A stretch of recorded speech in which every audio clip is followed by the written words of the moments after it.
Okay, so for this particular problem, before I even start looking at the question, I'm going to look at the situation, and I see a line going through a centre of the circle, so potentially there might be an angle in a semicircle problem.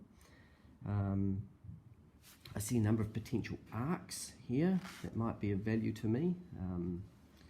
There's an arc from B to C that has, or even B to D has an arc there at the centre.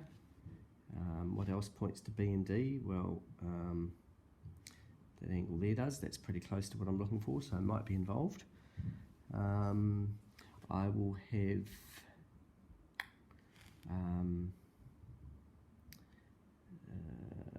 what have we got? That is perpendicular, which means 90 degrees. Potentially some base angles of an isosceles triangle here, assuming the symmetry. I've got a four-sided shape, so we have cyclic quadrilaterals available to be used. So all of those rules are potential that I might consider. So Jessica thought the cat here would quite like a wheel, like the hamster wheel. That's a good idea. It doesn't say it is a hamster wheel, it says it's like a hamster wheel. They're 90 degrees apart, as shown in the diagram at point O there. The hamster's body is B, the angle between the hamster's body, which is BD, this line here, and the opposite steel is, sorry, that one there, is 58 degrees. Find the angle between AE and AD. Right, so AE and AD are lines.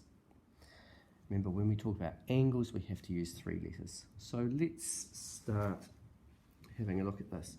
I want to demonstrate what I know anyway, and we might get something out of it. Now, here is a cyclic quadrilateral. So what I can say is the internal angles of a cyclic quadrilateral, the opposite internal angles of a cyclic quadrilateral add up to 180. So I'm going to start by just indicating this angle here, angle BAE. So angle BAE is equal to 180 take away 58, so that is 122 degrees. And the reason there is opposite angles in a cyclic quadrilateral. Okay, so that total there is 122.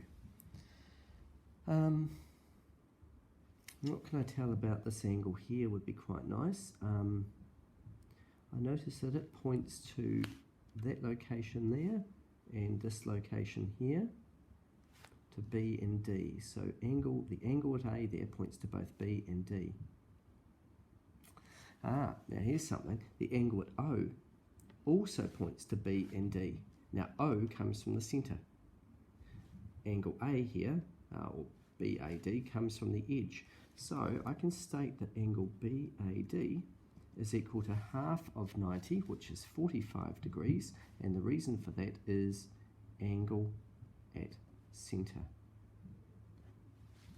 Now, given that I know that this part of the angle here is 45, and I know that the entire angle, all right, all the way around there, is equal to 122, I can say that angle X is equal to angle BAE take away angle BAD, that equals 122 take away 45, and that will give me my answer, 122 take away 45, and that's equal to 77 degrees right there.